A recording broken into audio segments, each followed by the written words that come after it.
Assalamualaikum warahmatullahi wabarakatuh. Halo guys, kembali lagi bersama saya Bobby Herian. Kali ini saya eh, ingin mengomentari sebenarnya ya, mengomentari Gus Arya yang di video apa menantang Tuhan itu kan dia menunjuk atau menuduh memfitnah bahwa Egy Sujana itu jual ayat, bawa-bawa agama dalam politik, jual ayat demi politik. Nah, ini mau saya terangkan, guys. Jadi sebenarnya ini adalah kajian khusus ya, terlepas dari mengomentari si Gus Arya. Ya, ini sekaligus juga apa ilmu buat orang-orang kayak Gus Arya, biar dia paham, ya kan, bahwa mindset dia salah, guys. Ya, bahwa cara berpikirnya salah. Nih, saya akan terangkan. Ada tipe ya, tiga tipe manusia ya dalam hal kalau kita bicara mengenai bawa-bawa ayat, bawa agama. Ada tiga tipe manusia. Yang pertama, manusia yang berusaha untuk setiap langkahnya, setiap nafasnya, setiap hembusan nafasnya, setiap pikirannya, kehidupannya, apapun itu, mau politik, ekonomi, kehidupan sosial, kehidupan pribadi, itu dia selalu bawa-bawa agama, selalu bawa-bawa ayat. Kenapa? Karena dia ingin hidupnya sesuai dengan syariat. Kalau kita ngomong syariat tentu ngomong ayat, ngomong dalil gitu kan. Nggak mungkin Anda ngomong syariat Islam itu tanpa dalil, nggak mungkin. Karena syariat adalah aturan yang ditetapkan oleh Allah Subhanahu wa taala melalui nabinya, melalui rasulnya, ya kan? Nah, itu dituangkan dalam bentuk Quran dan hadis. Ini nggak mungkin Anda tuh keluar dari Anda tuh mau bersyariat ya, mau tunduk pada Allah, taat pada Allah kalau Anda keluar dari dari dalil, dari Quran dan hadis, dari ayat, nggak mungkin. Kayak minum aja disyariatkan ya, disunahkan untuk membaca bismillah sebelum minum teh ini kan, bismillahirrahmanirrahim. Mau dalam hati pun nggak apa-apa. Kadang saya nggak diucapkan dari lisan tapi dalam hati. Juga karena Allah Maha mendengar kan. Dan selesai dengan membaca alhamdulillah gitu. Itu contoh syariat sederhana. Ya, jadi minum teh pun ya atau minum apapun itu ya atau makan itu kita bawa syariat, bawa ayat. Nggak mungkin Anda sebagai seorang beriman dan berusaha untuk taat dan patuh pada Allah, tidak mungkin Anda keluar dari, tidak mungkin Anda tidak bawa ayat. Jadi ayat itu akan selalu ada dalam pikiran Anda, dalam hati Anda, nggak mungkin dilepas dari ayat. Masuk WC saja ada aturannya dalam syariat, ada dalilnya gitu kan. Hanya orang yang tidak beriman lah yang tidak mau memakai ayat dalam setiap kesempatan. Orang beriman dan berusaha taat dan patuh itu akan selalu memakai ayat kemanapun dia pergi, dimanapun dia berada, apapun dilakukan dan kapanpun itu akan selalu bawa ayat. Tidur sekalipun dia akan ingat ayat, guys, akan bawa-bawa ayat gitu.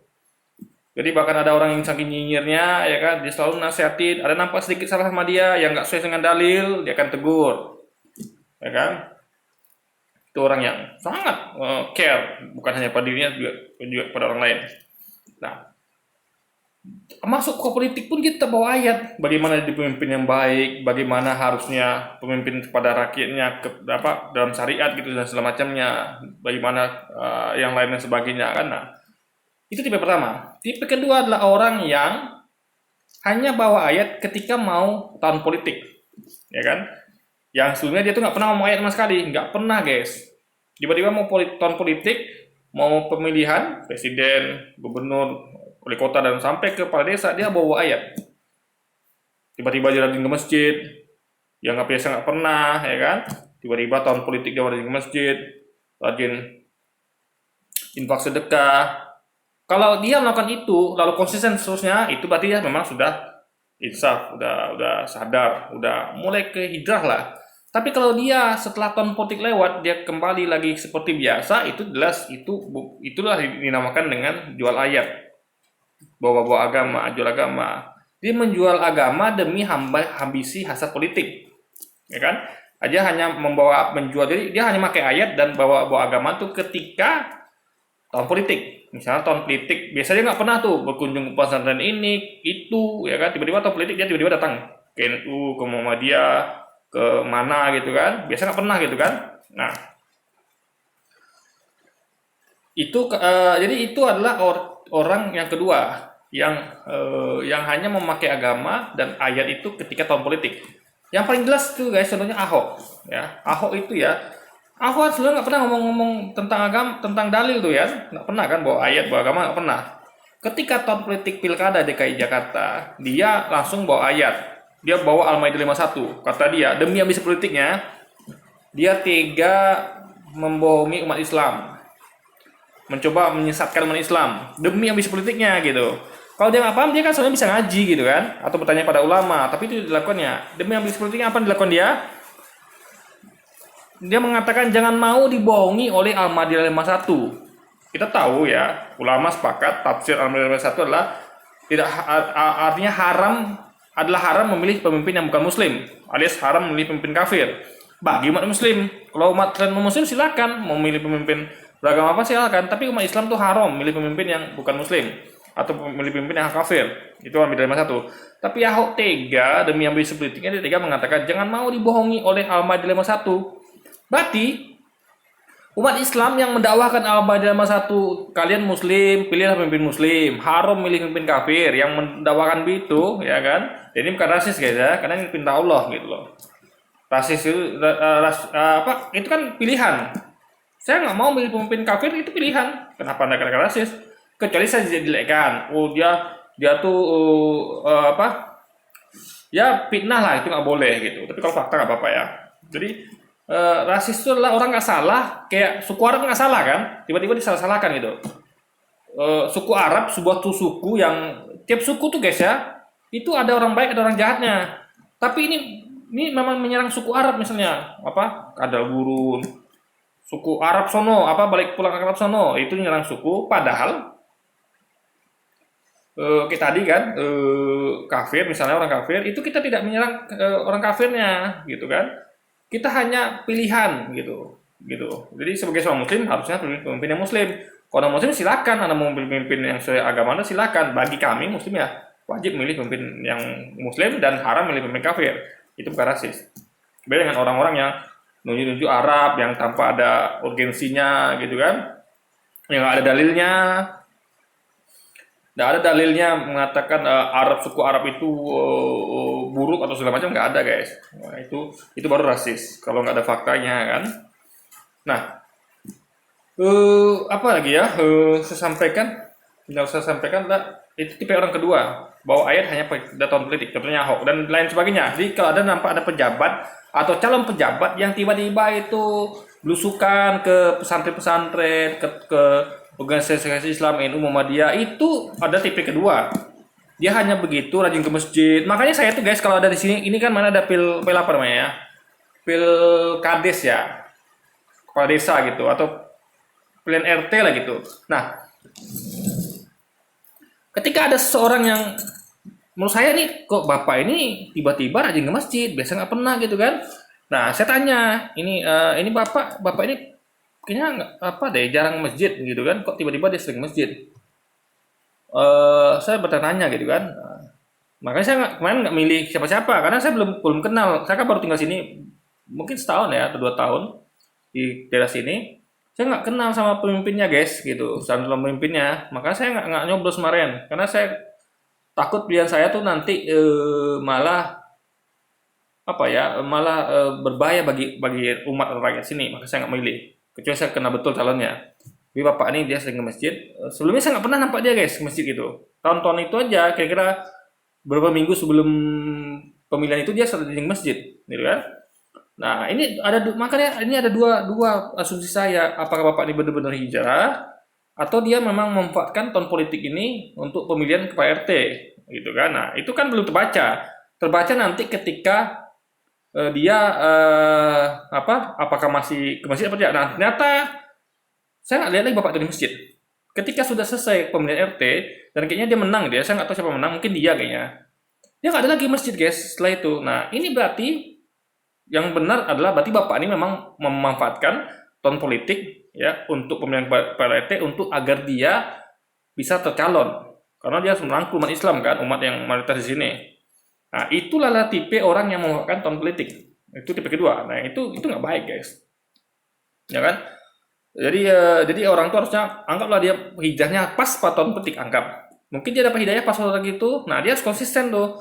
Ketika sudah selesai tahun politik dia tetap ke masjid, tetap suami dengan dialog dekat sama umat Islam dengan organisasi Islam. Nah, itu berarti dia memang hijrah. Tapi kalau habis itu dia tidak lagi, itu berarti dia memang niatnya lebih ambisi politik. Nah, itu tipe kedua. Tipe ketiga, ada orang yang tidak mau bawa agama sama sekali. Dia betul-betul ingin menjauhkan agama dari politik. Pokoknya kalau ini politik ini udah, agama tinggalkan. Nah, ini biasanya orang-orang sekuler, liberal, memisahkan antara agama dengan politik, dengan kehidupan. Padahal kehidupan itu luas, ada politik, ada ekonomi, sosial, segala macam, individual. Dia memisahkan khusus politik, dipisahkan agama. Jadi politiknya rentan dikotori oleh yang bukan dalil, bukan syariat. Karena bahaya kalau agama nggak dibawa ke politik, karena agama adalah katalisator untuk politik ini agar ikut dengan syariat. Kita istilahkan politik bersyariat. Jadi politiknya harus tunduk pada syariat, guys. Nggak bisa politik itu keluar dari syariat, nggak bisa. Karena Allah tuh memerintahkan masuk dalam bab politik gitu kan. Anda bisa lihat kajian ustaz-ustaz lainnya, ulama-ulama lainnya tentang kajian politik dalam Islam. Saya tidak terlalu kompeten bahas tentang itu. Saya hanya bahas luarnya saja. Nah, jadi betul-betul yang ingin memisahkan agama dan politik. Nah, ini berbahaya. Ya, sama bahayanya sebenarnya dengan orang tadi, ya kan?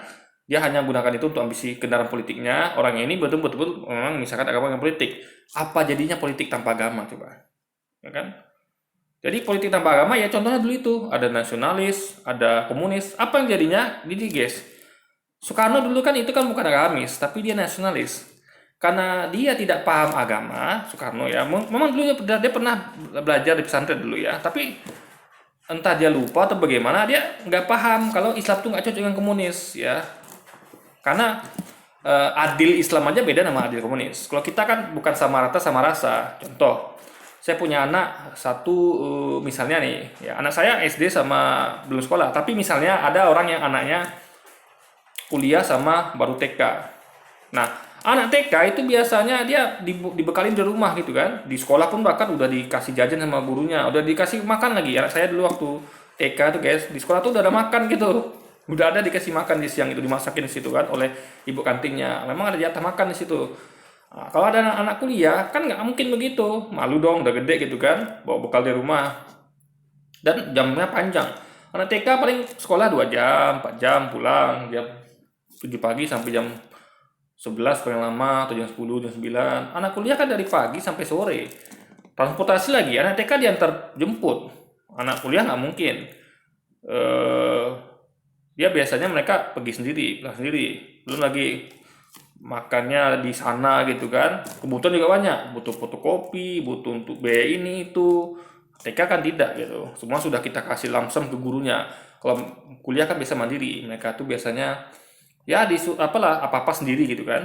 Gurunya merintahkan ini fotokopi ini, kerjakan ini, cari bahan ini. Anak TK kan tidak, semua bahan disediakan. Anak kuliah kan cari sendiri. Nah, jadi nggak mungkin. Jadi adil versi komunis itu berinya sama rata, sama rasa sama rata. Jadi kalau anak kuliah dikasih 10.000, anak TK dikasih 10.000. Kalau Islam nggak begitu guys.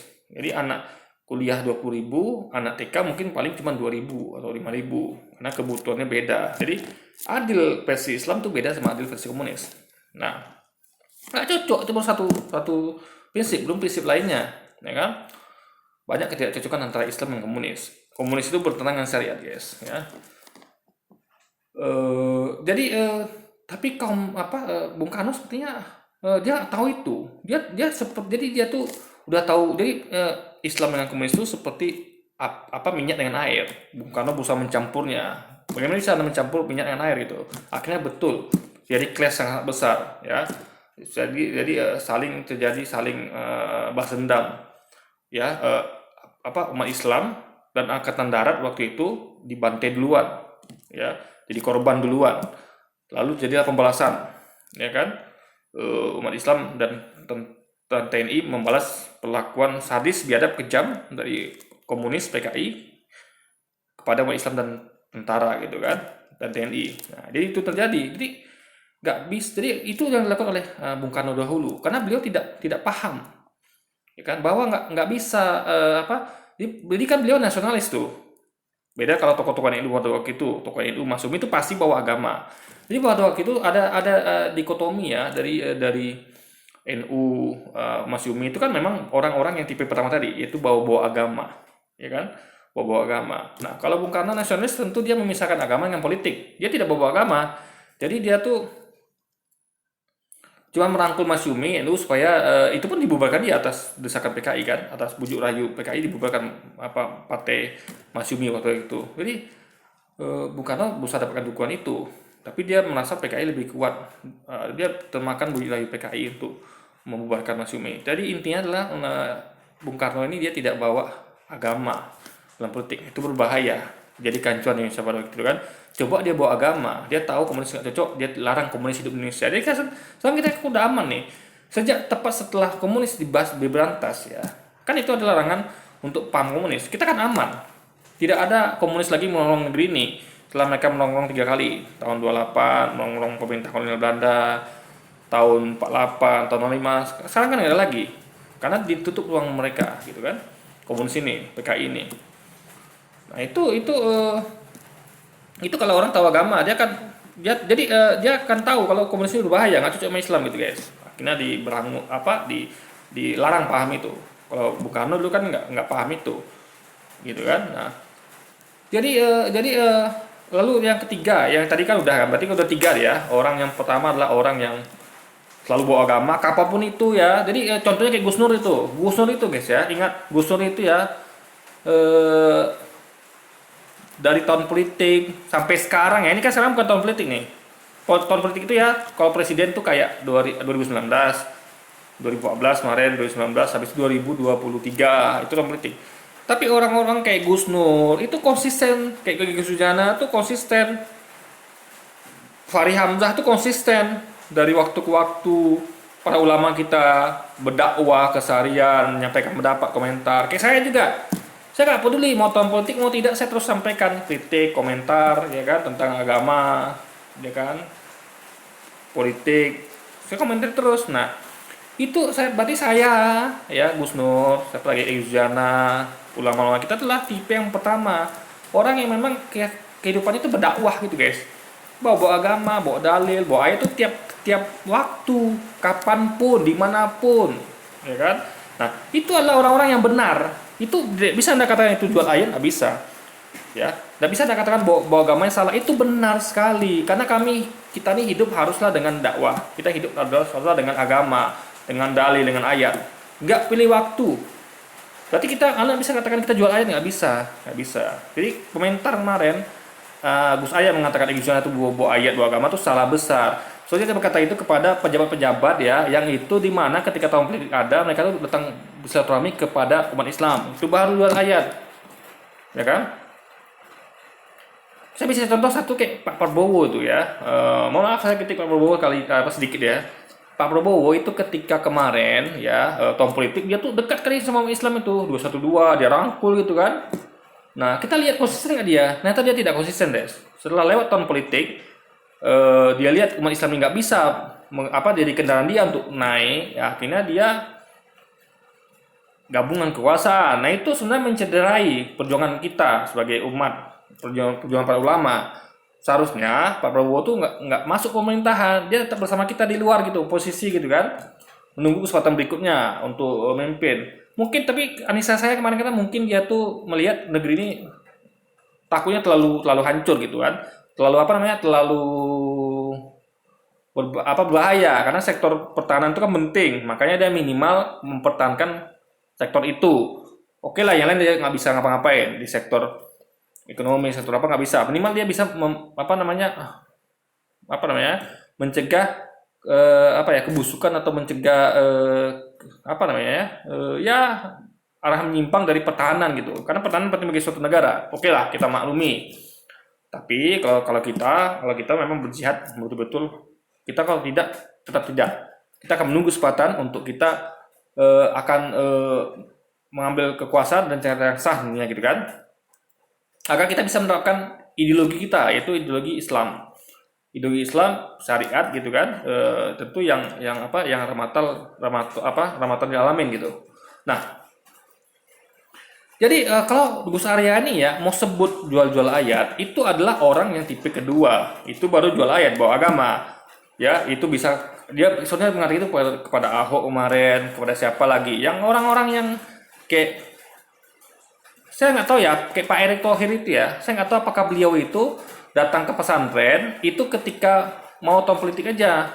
Sebelumnya dia nggak pernah gitu. Tapi sepanjang pengetahuan saya ya begitu gitu kan. Tapi nggak tahu kalau ada yang tahu bahwa Pak Erick Thohir atau orang-orang pejabat seperti dia itu memang selalu bersilaturahmi dari pesantren itu mau tahun politik mau tidak, itu saya nggak tahu. Mungkin anda bisa ada ngasih informasi. Tapi kalau ada pejabat anda lihat ya, jadi Gus Arya cocoknya berkomentar itu kepada para pejabat atau calon pejabat atau apapun itu, siapapun itu, atau ya, politikus ya, atau siapa oligarki sekalipun yang memang dia menompleng ayat agama tuh demi ambisi dia gitu.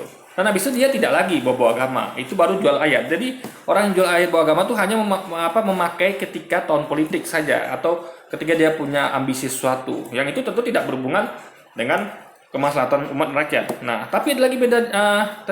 Jadi gini guys ya.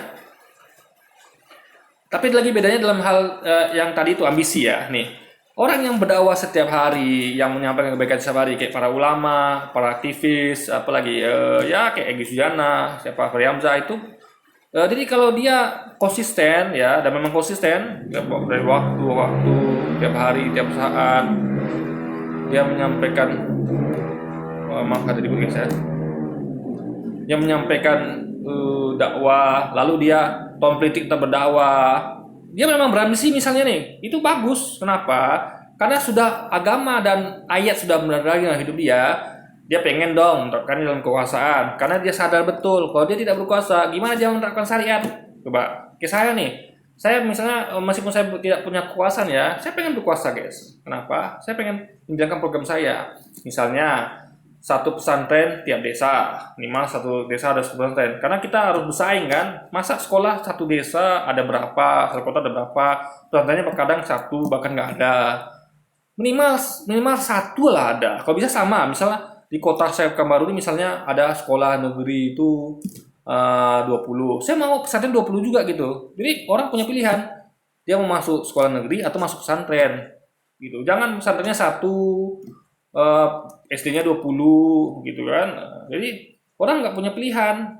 Masuk pesantren udah penuh, ya SD lah yang sisa gitu kan. Jadi kita mau menyimbangkan, saya pengen menyimbangkan pendidikan agama dengan ini. Karena nggak mungkin juga kita bangun semua pesantren nggak ada SD-nya kan. Padahal ada orang-orang yang non-muslim. Bahkan ada orang-orang yang memang anti agama guys, ya kita mungkin paksa mereka masuk pesantren, nggak mungkin. Misalnya orang-orang sekuler, liberal itu, Anda nggak bisa maksa mereka masuk pesantren, susah gitu. Mereka paling nanti mereka bisa sih kita bangun pesantren. Anggaplah di kota kita nih nggak ada non muslimnya, anggap misalnya kayak ya kayaknya nggak ada deh tempat kayak gitu, pasti ada non muslimnya. Anggaplah nggak ada. Anggaplah yang ada tuh hanya umat Islam yang sekuler liberal. Nah, bisa sih kita paksa mereka masuk pesantren dengan cara bukan dipaksa masuk dengan aku mau harus masuk gitu, enggak. Tapi dengan nggak ada pilihan, mereka nggak punya pilihan. Luar negeri nggak ada yang masuk pesantren. Tapi mereka juga kan bisa ambil opsi mereka sekolah di luar negeri aja lah atau daerah lain yang ada sekolah negerinya gitu. Nah, tapi yang kita mau sampaikan adalah ada pilihan bagi umat Islam untuk memilih pesantren yang equal, pesantren kah atau SD kah gitu. Jadi mereka punya pilihan yang equal gitu. Jadi biar kuat landasan akhlaknya guys. Jadi bukan hanya ilmu eksakta tapi juga akhlak. Karena kenapa? Ilmu itu seperti Anda ilmu tanpa akhlak. Ilmu itu harus pakai akhlak guys. Jadi ilmu pakai akhlak itu sama kayak pengendara mobil yang fit, yang ahli menyetir, membawa mobil kencang gitu. Itu ilmu yang tinggi dengan digabung dengan akhlak yang baik. Jadi mobilnya betul-betul terkontrol sama dia. Skillnya tinggi, kesadaran tinggi, fit gitu kan, ahli mengemudi, bawa mobil kencang, Ferrari, Lamborghini. Itu mobil akan selamat sampai tujuan, meskipun dia bawa kencang gitu kan. Tapi kalau ilmu tanpa akhlak, kan, Anda punya ilmu berdagang, ilmu apa, tapi ilmu politik, tapi nggak punya akhlak, gimana? Hancur. Anda hancur, orang lain hancur. Oke, ilmu politik tanpa agama, yang Anda akan korupsi. Ada tahu politik, ada tahu cara berkuasa mudah gimana. dengan cara licik sekalipun, karena agama dipakai kan, ada Anda nego orang segala macam yang hal-hal haram Anda lakukan maksiat demi Anda agenda politik Anda tercapai. Ketika tidak bawa agama, tidak bawa ayat, nah itu berbahaya. Anda akan mengalami ganjuran juga orang-orang lain karena Anda berkuasa atas mereka. Anda bisa menerapkan aturan yang yang merugikan mereka gitu kan. Nah, jadi tadi apa ya? Saya agak sedikit lupa nih. Yang terakhir kekuasaan ya. Jadi kalau dia apa tadi guys? Kalau dia berkuasa, nah, jadi kayak saya tadi kan programnya seperti itu. Jadi itu nggak apa-apa. Kalau jadi ada lihat dulu ya. Kalau ada orang kita contohkan orang, Anda harus nilai orang ini apakah dia dakwah, apakah dia menyampaikan sesuatu, mengkritik itu pada tahun-tahun politik kah, atau dia terus menerus. Nah, ya kan, kalau dia konsisten, memang itu nggak bisa dikatakan jual agama, bawa ayat nggak bisa. Tapi orang yang melakukannya hanya ketika musim politik itu baru bisa ada tuding bawa agama dan jual ayat. Habis tahun politik kelar, dia nggak lagi bawa agama dan dalil, itu baru bisa dikatakan jual ayat, ya kan, bawa agama. Lalu ada lagi orang ketiga tadi kan, yang nggak bawa agama sama sekali. Ini orang sekuler liberal, mau jadi apa Anda? Politik tidak Anda kendalikan ya. Ingat, ekonomi politik itu bisa kendalikan. Seperti apa? Apakah cara Allah dan Rasulnya atau cara manusia yang punya hawa nafsu? Ingat ya, kalau politik ekonomi dikendalikan dengan cara Allah dan Rasulnya, contohnya seperti politik yang Nabi contohkan, bagaimana dia menegur penguasa kafe Quraisy di Mekah, bagaimana dia hijrah ke Madinah, nyusun kekuatan, merebut kota Mekah sehingga bisa menerapkan syariat Islam di dalamnya, membuang berhala dari Ka'bah, mengubah aturan jahiliyah di Arab yang mengubur anak perempuan karena malu, tari yang merangsang syahwat, wanita yang tidak berjilbab itu beliau ubah dengan syariat Islam gitu. Nah, politik yang contohkan Nabi. Nah, jadi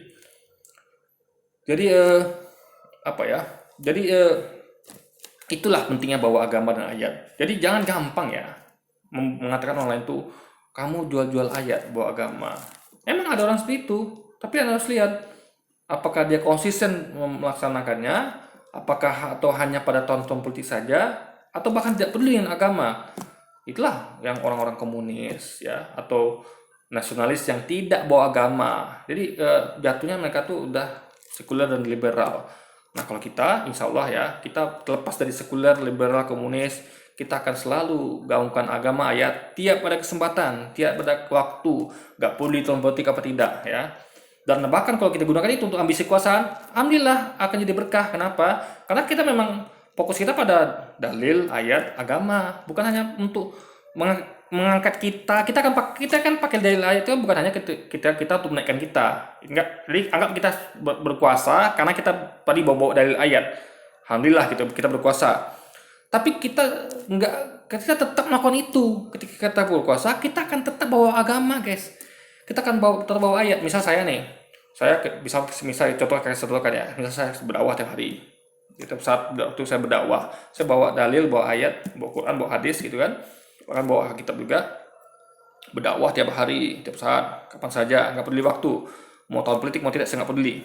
Nah, lalu saya berambisi untuk berkuasa, ya kan? Jadi bisa jadi itu kelihatannya seperti saya bawa agama, bawa dalil, padahal saya udah bisa melakukannya. Orang-orang nggak paham akan mengatakan, oh Bobby misalnya demi ambisi kekuasaan dia ngomong politik pakai agama, bawa dalil. Ya, mereka nggak paham. Saya sudah melakukan ini misalnya dari dahulu. Jadi nggak pas tahun politik misalnya nih saya berkuasa, kalau mereka nggak nuduh, oke lah, mereka nggak tahu, tapi orang tahu kan, oh Bobi ini bukan bawa agama, bukan bawa jual dalil, jual ayat, dia memang begitu kok orangnya, memang selalu hidupnya penuh dengan agama, dengan dalil gitu, bawa ayat.